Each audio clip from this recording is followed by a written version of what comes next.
हरि ओम छात्राः, नमस्ते, मम नाम मधुकरः। आज हम कक्षा चतुर्थी का जो पाठ्य पुस्तक है हमारा संस्कृत का, उसका 7वां पाठ पढ़ेंगे, जिसका नाम है शबर्याः सेवा। तो चलिए छात्रों, इस पाठ को मैं अभी आप लोगों को ठीक तरीके से समझाता हूँ। देखिए, मैंने पिछले कुछ दिनों पहले आप लोगों को एक टेबल दिया था याद करने के लिए। पठति पठतः पठन्ति, ऐसा कुछ उसके अंदर लिखा हुआ था, तीतः अन्ति सीथः अतः मे वहमः। तो वो टेबल अगर आप लोगों ने ठीक से याद किया होगा तो ये पाठ समझने में आप लोगों को बहुत आसानी होगी। तो चलिए इस पाठ को पढ़ना शुरू करते हैं, जिसका नाम है शबर्याः सेवा। तो ये हमारा आज का पाठ है, और सबसे पहले मैं इस पाठ को आप लोगों को शब्दशः एक एक करके समझाता हूँ। एक एक वाक्य, एक एक शब्द हम समझेंगे। तो बच्चों, हम शुरू कर रहे हैं।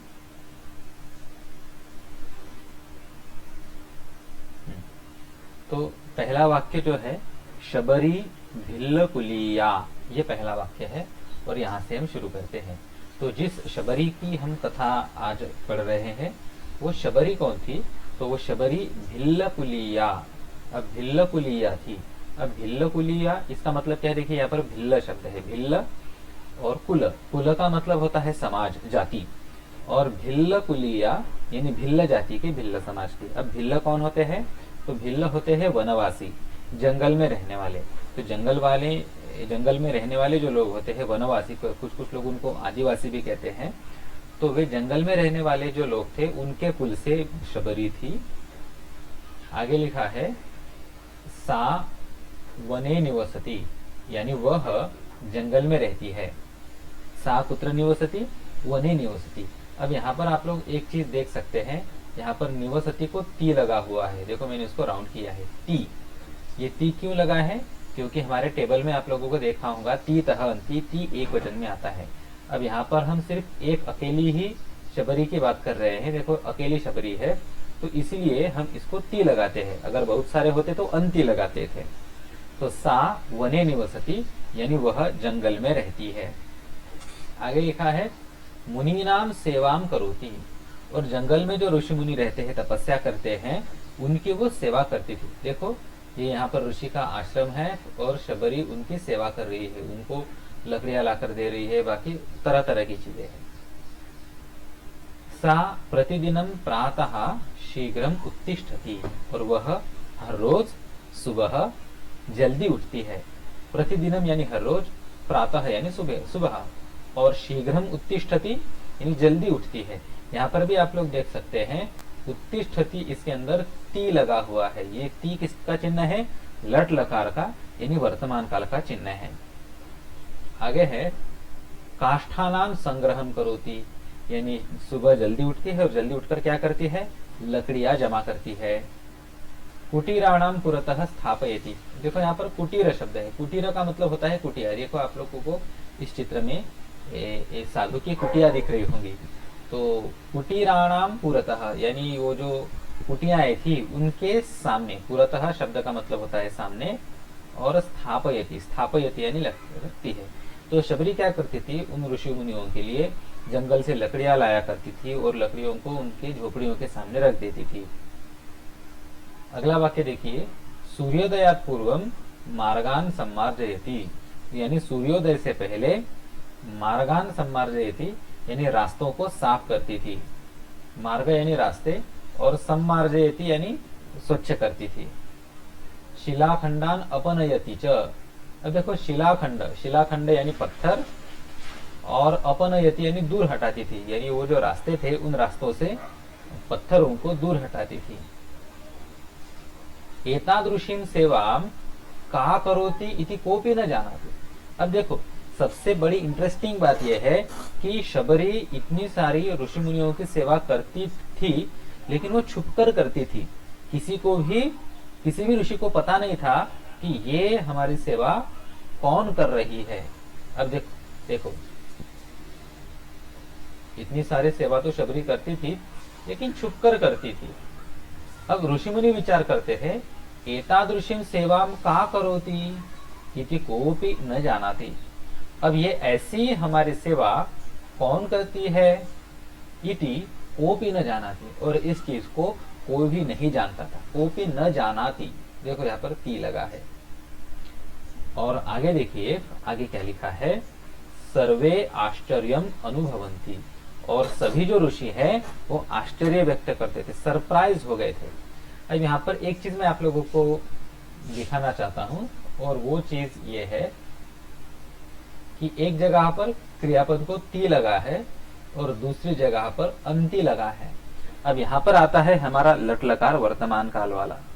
देखो, अगर कोई एक की बात कर रहा है तो ती होता है, और जब सभी की बात होती है, बहुत सारे लोगों की बात होती है, तो अंति होता है।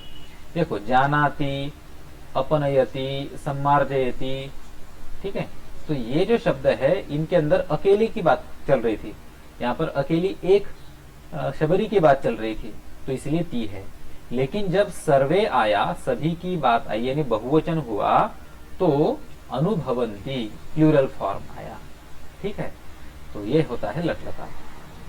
अब एक बार क्या हुआ, एकदा मतंग महर्षि, मतंग महर्षि जो मतंग नाम के एक महर्षि, एक ऋषि थे, ये क्या करते हैं, रहस्य स्थित्वा, रहस्य यानी छुपकर, रहस्य स्थित्वा यानी छुपकर। देखो इस चित्र को देखो, इस चित्र में मतंग ऋषि देखो, ये छुपे हुए हैं, यानी छुपकर, यानी रहस्य, रहस्य स्थित्वा तस्याहा सेवाम पश्यति।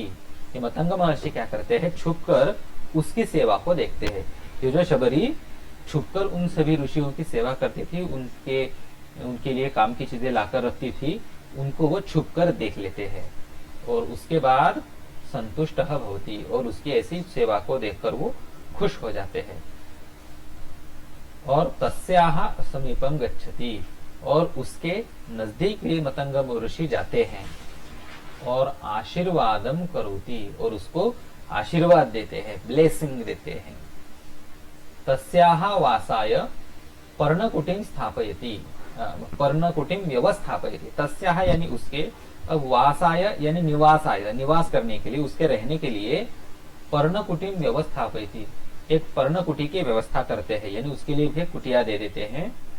ताम सीताराम मंत्रम उपदिशति, और उस शबरी को सीताराम का मंत्र उपदेश करता है, यानी शबरी को कहते हैं कि सीताराम जी का जो मंत्र है उसका जो जप करते रहो, और आशीर्वाद देते हैं।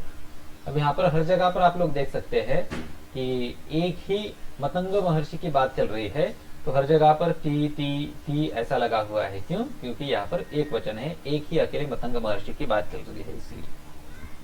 आगे क्या होता है, आगे क्या होता है देखिए,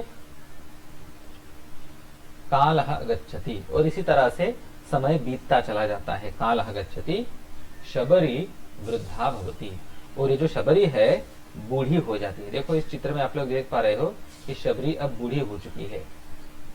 तो इस तरह से समय जाता है और शबरी बूढ़ी होती है, और श्री रामः तत् अरण्यम आगच्छति, और अंत में भगवान राम, आप लोगों को भगवान राम की कथा पता है, वो जंगल में जाते हैं, तो भगवान राम उस शबरी वाले जंगल में आ जाते हैं।